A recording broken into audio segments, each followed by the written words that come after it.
Hey guys, how y'all doing tonight? Welcome to another episode of Hockey on the Spot. Brandon Barenfeld. I'm Brandon Barenfeld. Thank you all for joining me today. This is episode 146 of Hockey on the Spot. And for today's video, we're going to continue with the NHL's 30 teams in 30 days. And for today, we are going to talk about the St. Louis Blues. And this is one of the teams I've actually been looking very forward to talking about in this month. Reason being because the Blues were one of the more active teams this off season. But before we get into what they did this off season, let's talk about their season in general from last year. For the Blues last year, they really didn't make too many changes as far as adding players for the 2013-14 season. I mean, they did add Derek Roy and they did add Brendan Morrow, players like that. Some depth players. And as far as the season for them went overall, they were one of the best teams in the National Hockey League for one of the longer points of the season. But at the same time, coming out of the Olympics, they knew they couldn't go. They knew that they couldn't come out of the Olympics with the same looking roster, and that some trades needed to be made in order for them to be up at that level with teams like the Chicago Blackhawks and the Colorado Avalanche, and teams like the Anaheim Ducks, the Los Angeles Kings, and the San Jose Sharks. So the Blues went on to make one of the biggest trades, if not the biggest trade, before the NHL trade deadline. They would make a trade with the Buffalo Sabres, acquiring goaltender Ryan Miller and center Steve Ott in exchange for goaltender Yaroslav Halak, who didn't stay in Buffalo long. He was quickly traded to the Washington Capitals. He's now, of course, with the New York Islanders.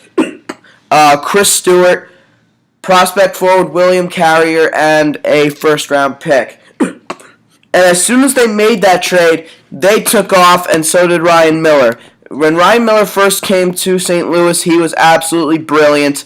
And at one point, they held first place in the Western Conference and first place in the league. They had the makings of the team that was going to win the President's Trophy. They looked like they were going to win the President's Trophy as well as the Central Division.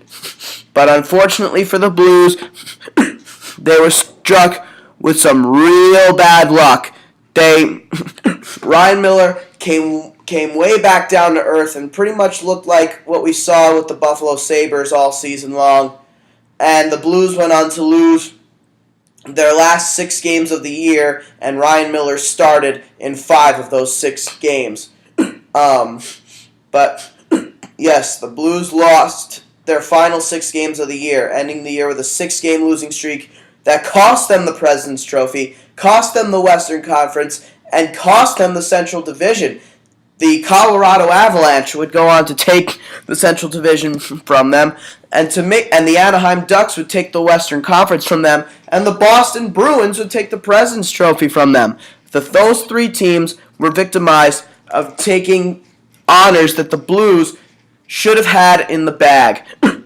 So, entering the Stanley Cup playoffs, they finished the year 52-23-7 for 111 points, which was still good enough for second in the Central Division and third in the Western Conference. So they still had a great season, and they still had home ice in the first round, and they even beat out the then defending Stanley Cup champions, the Chicago Blackhawks, for the Central Division. But the bad news was they would end up playing the Chicago Blackhawks in the first round. And things started out really well for the Blues. I mean, they were going up against a team with a lot of cup talent, and the team that had the potential to win the cup for the second straight year. So they go up against the Blackhawks in the first round, and things start out really good. They win their first 2 games in St. Louis, both overtime games. but giving the Blackhawks quite a scare as they would now trail the series 2-0. But unfortunately for the Blues, things ended exactly the way they did when they played the Los Angeles Kings the previous year. They had a 2-0 series lead against the Los Angeles Kings, and they went on to lose that series in 6 games. They had a 2-0 series lead against the Chicago Blackhawks, and they lost that series in 6 games. And at the time, both of them were then defending Stanley Cup champions. When they lost to the Kings, they were coming off of their first cup. When they lost to the Blackhawks, they were coming off of their lockout season cup. So, overall, for what was an overall great season for the Blues, it was a very sad and terrible ending for a team that really believed that they had the roster potential to finally win the Stanley Cup this year. They've never won a Stanley Cup in their franchise history. They've been in the finals 3 times. They were in the finals 3 years in a row, actually, back in the 70s. The 70s. They lost twice to the Montreal Canadiens and once to the Boston Bruins. They haven't been back to the finals since, and they've been looking to get over that hump and get past the second round. They have not been back past the second round.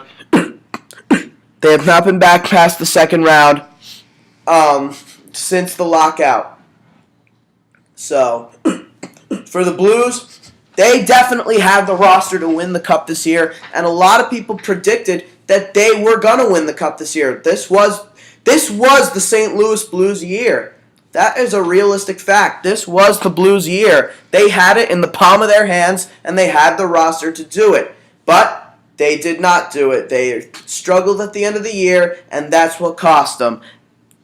Because then they had to play the cup-loaded talent in the Chicago Blackhawks.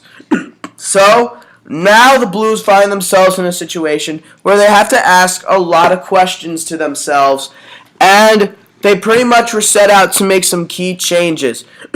Like, for one example, the Blues did not have a legitimate first-line center. David Backes is a great player, but the realistic fact is that he's a second-line center playing first-line duty. Patrick Berglund, a third-line center who was playing on the second line. They needed a guy who they could slot in on the top line as their center. That was one of the big shoes to fill. But before they could do that, they had to let go of a couple players. One player who was not re-signed was goaltender Ryan Miller, because he did not pan out to be what the Blues really thought he was going to be. He went on to sign a 3-year deal with the Vancouver Canucks. They let Brendan Morrow walk. He went to the Tampa Bay Lightning, and they let Derek Roy go. He went to the division rival Nashville Predators. And then Adam Cracknell, who had been in and out of the lineup constantly in his St. Louis Blues career, was one of the very few signings made by the defending Stanley Cup champions, the Los Angeles Kings. So he joins the Los Angeles Kings. They dealt, and maybe the biggest loss of all for the Blues, the one player who they did not expect to lose that they ended up losing, was forward Vladimir Sobotka, who to everyone's surprise was not happy playing in St. Louis.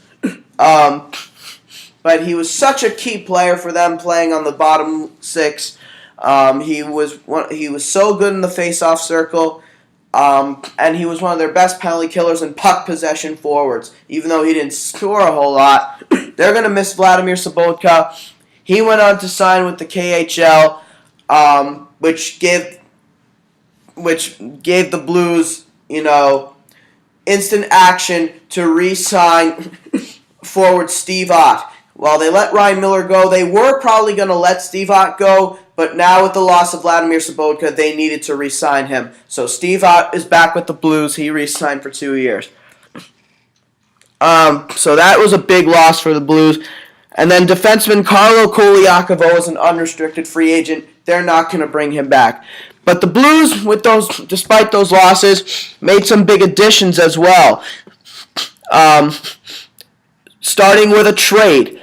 They made a trade with the Toronto Maple Leafs, and here's one of their other losses. They lost longtime key shutdown defenseman Roman Polak. They dealt him to the Toronto Maple Leafs and acquired defenseman Carl Gunnarsson.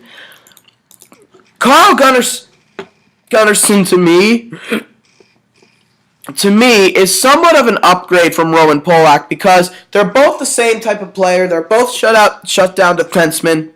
However, Gunnarsson has a little bit more of a foot speed to his game. He's a much better skater than Roman Polak, and he's a much faster skater than Roman Polak, and he controls the puck better while still playing that shutdown type role. So I feel like the Blues actually won this trade because I'm pretty sure they also got a draft pick in this trade as well. But Carl Gunnarsson, he's going to add on very nicely to the Blues' defense. He just makes their defense all the deeper, and he's a good player. So, and he's only 27, so he's officially entering his prime. He could end up being the steal acquisition for the Blues this offseason. And then they made some other signings. They brought in defenseman Chris Butler coming over from the Calgary Flames. He played all 82 games for the Flames last year, when realistically he's more of a 7th or 8th defenseman.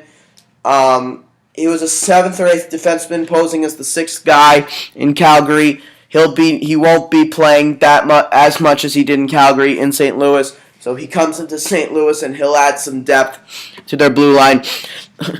They also added defenseman Nate Prosser coming over from the Minnesota Wild, another defenseman who is playing in the top 6 for the Wild, and when he's really more of a 7th guy, he'll also add some depth to their blue line. So Chris Butler and Nate Prosser are a good 7-8 punch on the blue line. They brought in John McCarthy. He's coming over from the San Jose Sharks. He had some depth up front. They brought Philip McRae back.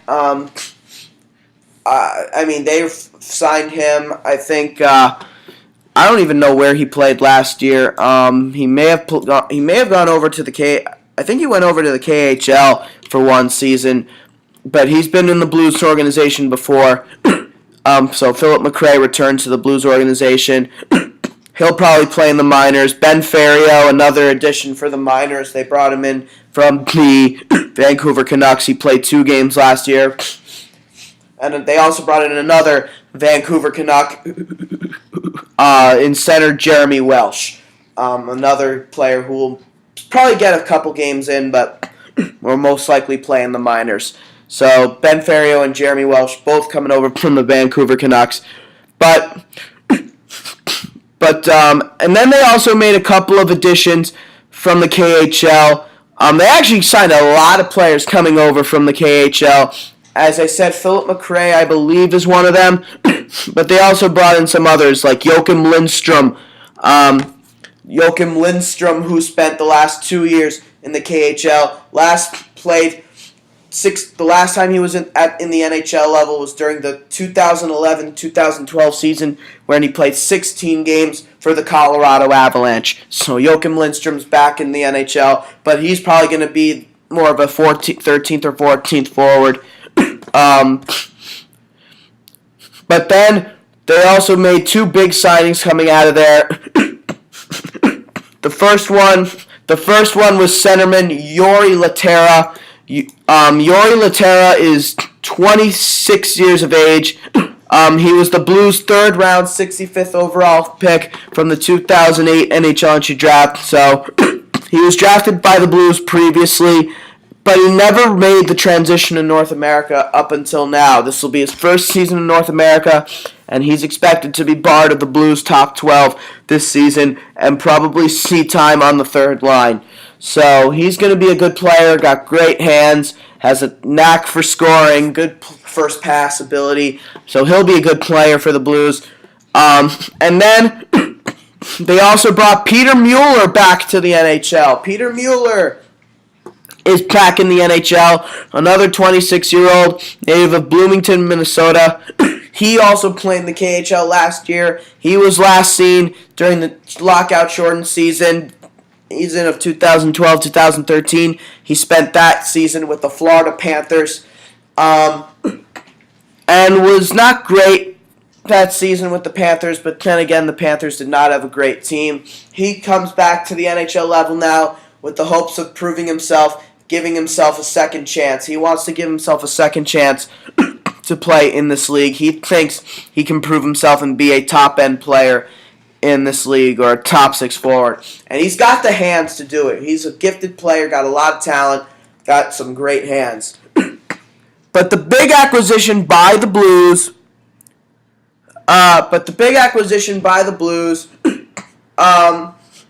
this offseason came in the form of the top unrestricted free agent center on the market. They went on to sign center Paul Stastny, coming over from the Colorado Avalanche. Paul Stastny, last season with the Avalanche, was playing on the second line when he's really more of a first-line center.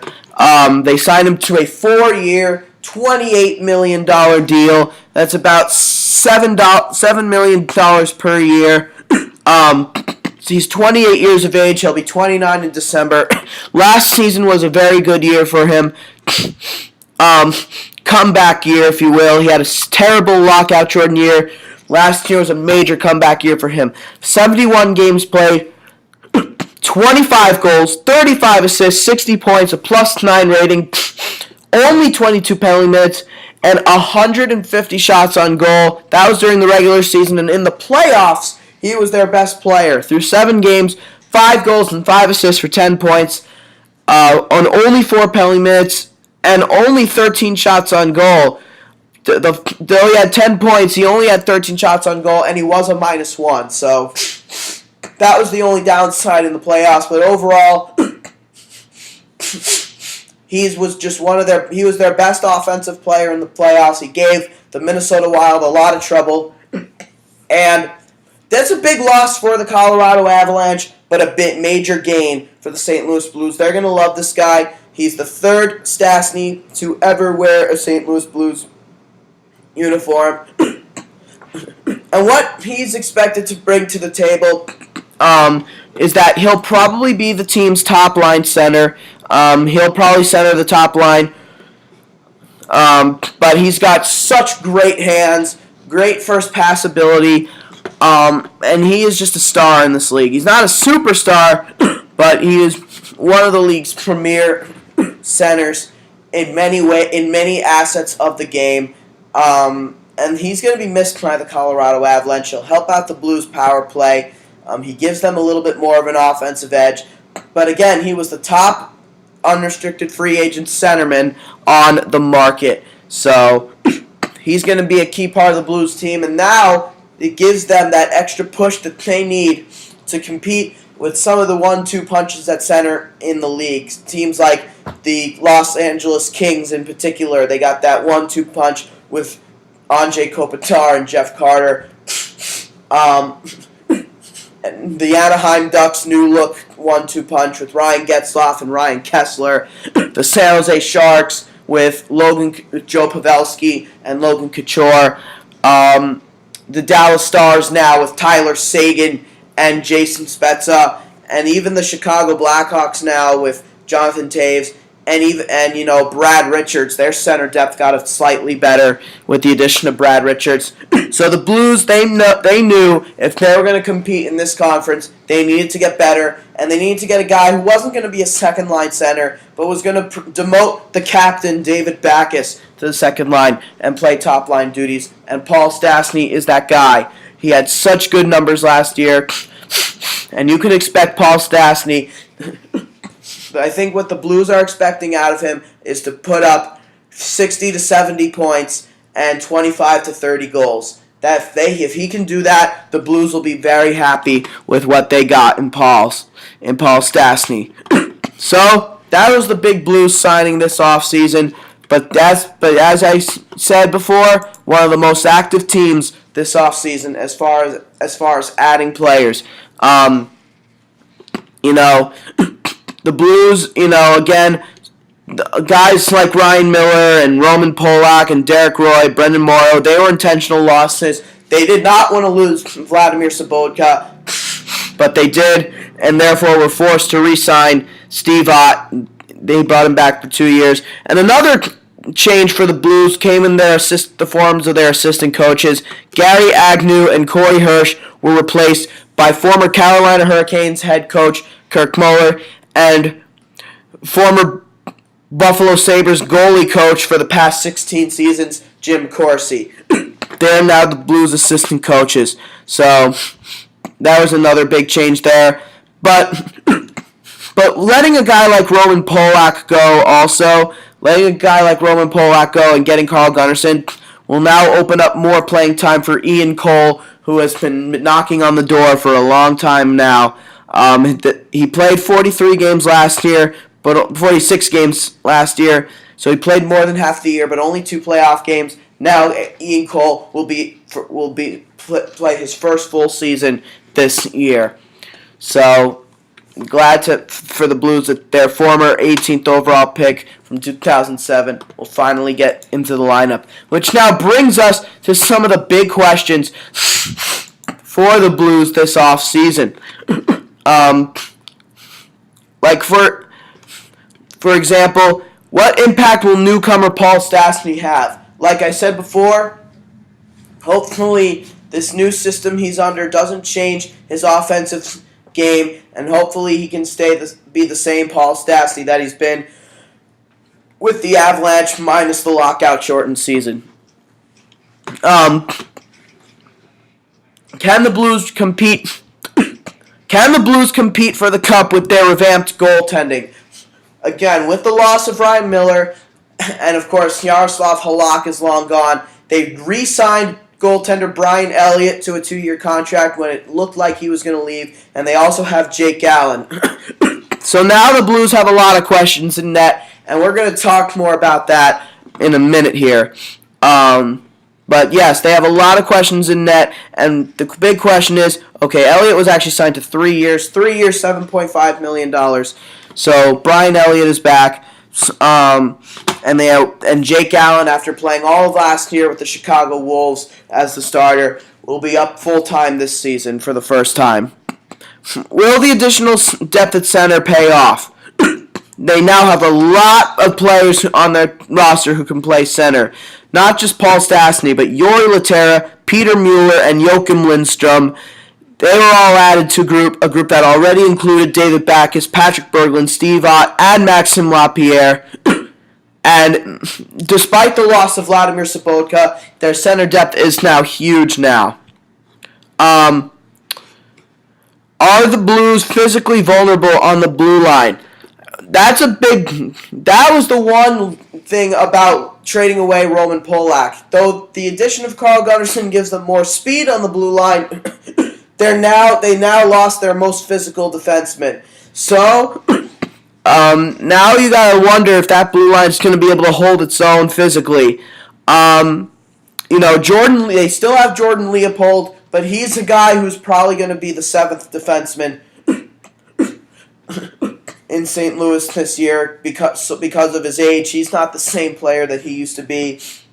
But then you also got a guy like Barrett Jackman who can play very physical. He's probably going to be asked upon to be a lot more physical this season.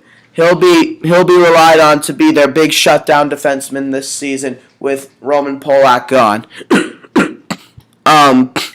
And then are Jaden Schwartz and Vladimir Tarasenko ready for larger roles? I have no doubt they are. Vladimir Tarasenko is a player who has a tremendous amount of talent. He has the potential to be one of the big Russian superstars in this league. He's got great hands, great skating ability. He can work magic with the puck. He is ready to be a big part of this Blues team. And then you got Jaden Schwartz. Jaden Schwartz is still a restricted free agent, so the Blues need to get him signed. But I have no doubt that they will get him signed. And when they do, for this year, it's been announced that Jaden Schwartz will be changing his number this year. He had worn the number 9 the last couple of years he's been with the Blues, but he will now change his number from 9 up to 17 in respect of his sister, who unfortunately succumbed to breast cancer. So God bless him and his family. I think it's a great thing, so he'll take Vladimir Sobotka's number 17 out of respect for his sister. But I think of all these questions, another one of the big questions I may have for the St. Louis Blues probably revolves around guys like probably revolves around some of the guys who they brought over from the KHL. That no team has brought over more players from the KHL this season. The Blues brought over 4. Or 3. Let me see. The Blues brought over, I think 4. Yeah, they brought over 4. Philip McRae, Jori Lehtera, Peter Mueller, and Joachim Lindstrom. Will these players be able to hold up and adapt to the NHL level? And for a guy like Peter Mueller, will he be able to readapt himself to the NHL level? Will he be able to get himself back to the way he was his rookie season with the Phoenix Coyotes, and also the way he was when he first got dealt to the Colorado Avalanche before suffering that season-ending concussion? Because prior to that concussion, he was a point-a-game player with the Colorado Avalanche. So Peter Mueller, hopefully he can be better, and hopefully the Blues can be better as a team. As we now take a look at what the roster could look like this year, as I mentioned before, Paul Stastny's most likely going to play the top line. For his line mates, he'll have TJ Oshie on his right side and Alexander Steen on his left side. Alexander Steen is someone who's looking to come in this year and have another fantastic season. Last year was a breakout year for Steen. He played 68 games and scored a career high 33 goals, 29 assists, and a career high 62 points. He was a plus 17. Although he did have a career high 46 penalty minutes, he did generate 211 shots on goal. And through the 6 playoff games, a goal and 2 assists for 3 points, a -2 rating, 6 penalty minutes, and 26 shots on goal. I think his one goal was actually an overtime winner now that I really think about it. Yes, it was. The overtime winner in Game 1 against the Chicago Blackhawks. So Alexander Steen is looking to come up big once again this season. I have no doubt that he can. So we'll see. It's going to be a rather interesting year for Alexander Steen, who I'm pretty sure was the Blues' leading scorer this past year. Alexander Steen was the Blues' leading scorer this past year. So he'll look to have another good season. He'll look to have another good season. So now you got the second line for the Blues. David Backes centering the 2 youngsters, Vladimir Tarasenko on the right and Jaden Schwartz on the left. Again, they still need to get Jaden Schwartz signed. He's a restricted free agent, but they are going to get him signed. There's no doubt about that. So Blues fans don't have to worry too much about that. Jaden Schwartz is a very gifted player. He's only 22, and he's only going to get better. He's last year 25 goals, 31 assists, 56 points, a plus 28, only 27 penalty minutes, and 188 shots on goal. And in the playoffs, 6 games played, a goal and 2 assists for 3 points, but a -4 and 15 shots on goal. So that -4 hurt him in the playoffs, but during the regular season, he took some major strides this past year. So looking forward to see the growth of Jaden Schwartz continue in St. Louis. Now I think this is where things get interesting. On the third line, Jori Lehtera will most definitely be playing his first NHL season this year. He'll be the third line center and shift a guy like Patrick Berglund to the wing. He can also play center, but he'll probably play the wing this season. He had a pretty rough year last year, Patrick Berglund, so that could be one of the major reasons for this shift. Don't be surprised to see the Blues maybe attempt to trade him at some point during the year if he does not have a good year this year. And then Magnus P.R.V. will be the left winger on that line. So that's an interesting looking third line. Magnus P.R.V., he's someone who definitely has not lived up to his 10th overall draft status from 2009 by the Edmonton Oilers. He's only 23, but he has yet to live up to that draft status. He had a good rookie season for the Oilers, but since then he just has not been able to solidify himself in the NHL lineup. And when he's been in the lineup, he has not made the most of his opportunities. So the Blues will look to him to have a good year. This has to be a good year for Magnus PRV. He has to be good this year. Because this is really the year where he has to prove himself. If not, then he'll more likely than not be labeled as a draft bust. So hopefully that doesn't happen. I think Magnus PRV is a good player with some great talent. He's got big size, good size, 6'3", 208 pounds. So we'll see how it all turns out in the end for him. And then the fourth line, Steve Ott with Maxime Lapierre playing the right side and Peter Mueller on the left side. Those are also two guys who can play center. Interesting fourth line.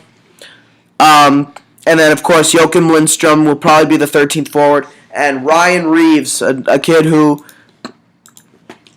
was knocking on the door last year, who played a lot of time last year. Actually, he's probably the 13th forward, and Joachim Lindstrom is probably the 14th guy.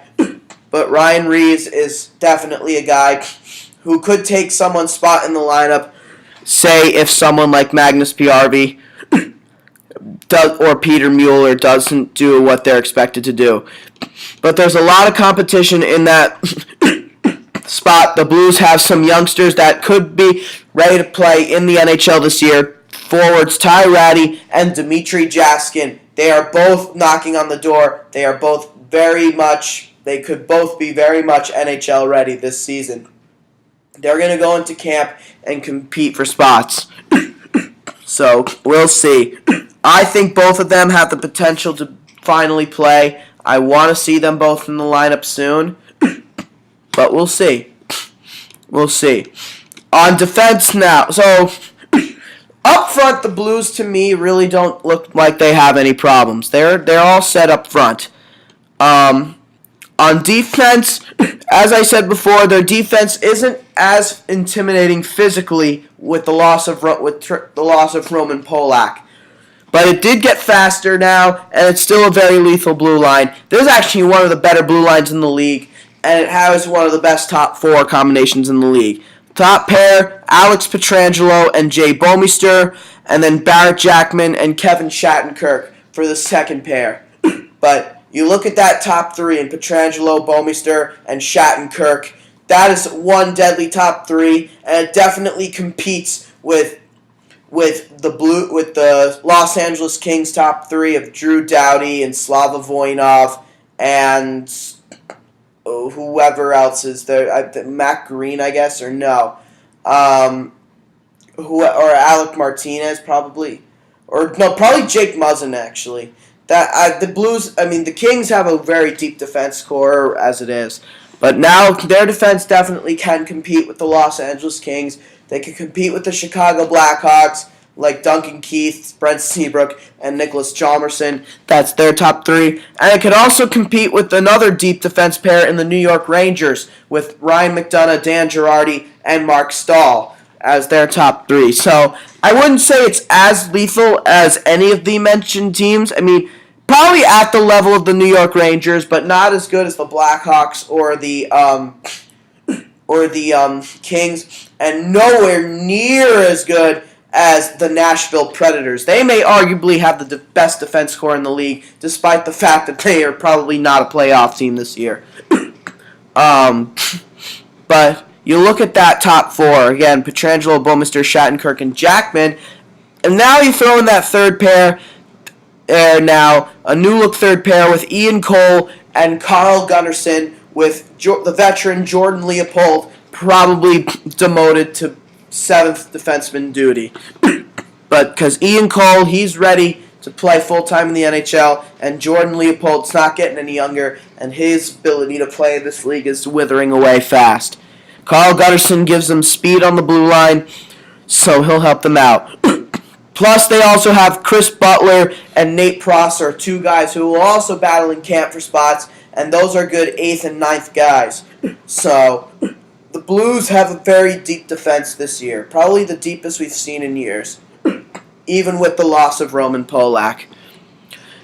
So, up front, they have no problems. On the blue line, though it's not as intimidating physically, I still have a lot of confidence in this blue line. I would get this blue line on my team right away if given the chance. I have no problems with this defense. I think it's a good-looking defense. The real questions for the St. Louis Blues are in goal. This is where the problems lie for the St. Louis Blues this season. They have Brian Elliott projected as the starter as they re-signed him for 3 years, and Jake Allen, who's ready to come up and play full-time this season. He is projected to be the backup. Now, obviously, that's something that could change if, say, Brian Elliott doesn't play well as a starter and Jake Allen plays very, very well as a backup. The goaltending positions can shift. Jake Allen has been knocking on the door for a few years now. He's ready to go. Jake Allen, there's no doubt that he is ready to go. He's been knocking on the door for quite some time. This guy has done nothing but win and nothing but give the Blues a reason to get him up there. And he gave the Blues a reason to let Ryan Miller go. If they felt that Jake Allen truly wasn't ready and truly needed another season to progress, they probably would have signed Ryan Miller for as many years as it would take for Jake Allen to grow. I think they would have brought back Ryan Miller had they not believed that Allen was ready. But you still have to question that goaltending because Brian Elliott has not played more than 55 games in the season. He did it twice, 2 years in a row, 09-10, which was his career year, and 10-11, which was one of his worst years. But this has not been a very consistent goaltender in the National Hockey League, although he did get 23 wins in his first year with the Blues. He has been a really good goaltender with the Blues and has constantly battled Halak for the starting job. You know, he needs to take it up just another pinch in order to be a trusted number one for the Blues. It's going to be an interesting competition. And then they also have another goaltender, Jordan Binnington, who could be very ready to come up as well and push someone out. I don't think he'll make it, but I think he needs another season or two to progress, but it's definitely possible. You know, anything is possible in this league. As we now go and take a look at the Blues' top 10 prospects, according to NHL.com. For the Blues, this prospect pool, I like this prospect pool a lot. I think it's a good prospect pool. I think it is. I think it's way better than the Minnesota Wild, and it's better than the Dallas Stars. And I'd say it probably competes with the Winnipeg Jets. Top 10, I'd say the Nashville Predators top 10 is slightly better, and I think the Chicago Blackhawks top 10 is way better. I think the Blackhawks have the best top 10 defense group in this division so far. We obviously still have one more team to go in the Colorado Avalanche. But the Blues, they stack up. They stack up really well. Jake Allen is obviously the number one guy. There's no question about that. Ty Rattie, he's a guy who I feel should have been number one a long time ago. I feel like he's been snubbed of that number one spot many times, but he is number two. But he is going to be a great player. This Ty Rattie's going to be a star in the league. I can feel it. Jake Allen and Ty Rattie are both NHL ready. Dmitry Jaskin, who I think was number one last year, got demoted to number 3, but he's still just as highly touted as ever. He's also ready to make it try to push for a spot this season. And then you have some other interesting players, like Robbie Fabry, who was their first-round 21st overall pick this year. He is a guy who needs a couple of years, but they're going to be waiting for this kid. He's going to be such a good player for them. He battles. He shoots the puck well. He's pretty much a sniper and is basically a Marty St. Louis type of player. He's not only a sniper who shoots the puck really well, but he battles like no tomorrow, just like Marty St. Louis. He doesn't wait for the puck to come to him. He goes after the puck. So he's going to be a fun prospect to watch for the next couple of years. Jordan Binnington, we mentioned him before. He's number 5. He'll try to battle for a spot this year, but the projections say that he's probably still a couple years away. Jordan Schmaltz, who's 3 years in the making, only because of the fact that he's still playing in college, and after college he'll probably need a year in the American Hockey League.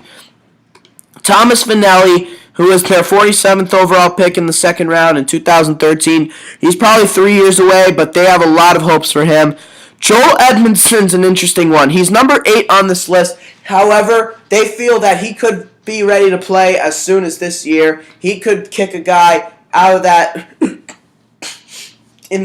top 6, maybe someone like Carl Gunnarsson, if he doesn't perform well. He could be the physical defenseman that they're looking for to replace Roman Polak. He's a shutdown defenseman. Joel Edmondson could be ready to play. Ivan Barbashev is number 9, and then Colton Parayko is number 10. So some really interesting prospects here, but I think the prospect that I would have to highlight out of all 10 of these guys, the best prospect, in my opinion, for the Blues, this is actually a really tough one. I've really had to think a lot about this.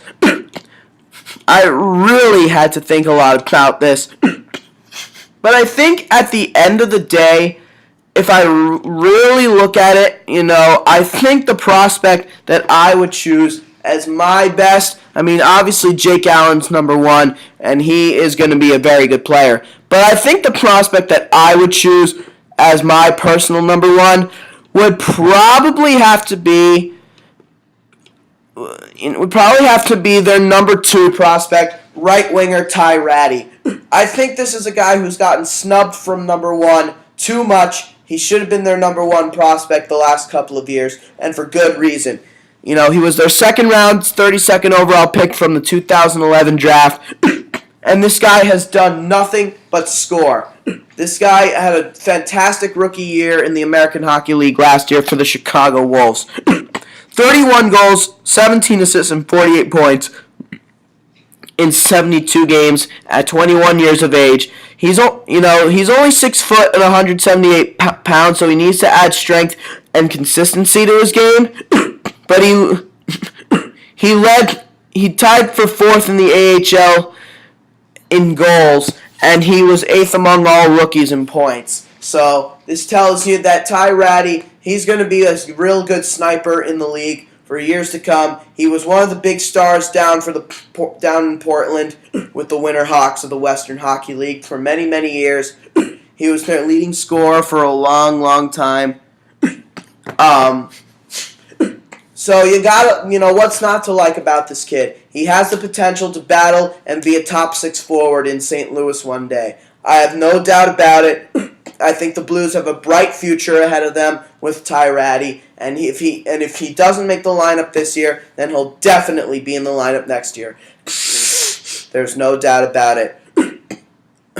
Now, the player who, in my opinion, needs to be better for the Blues this season in order for them to take that next step. The Blues have not, as good as they've been in the regular season, they have not taken that next step in the playoffs, and that's one of their big questions this year. Can they finally take that next step and be a cup contender like everyone says they have the potential to be, and like they think they have to be?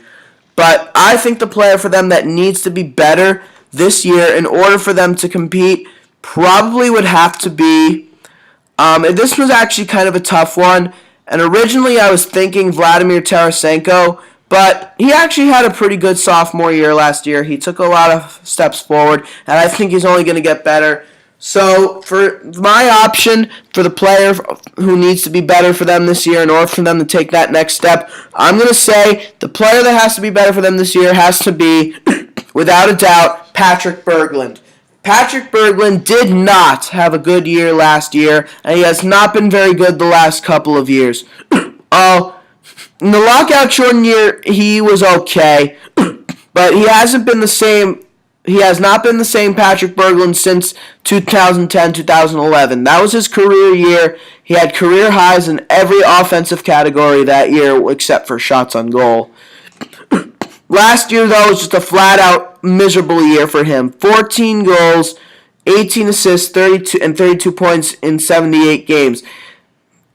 He was a plus 10, and he did generate 144 shots on goal.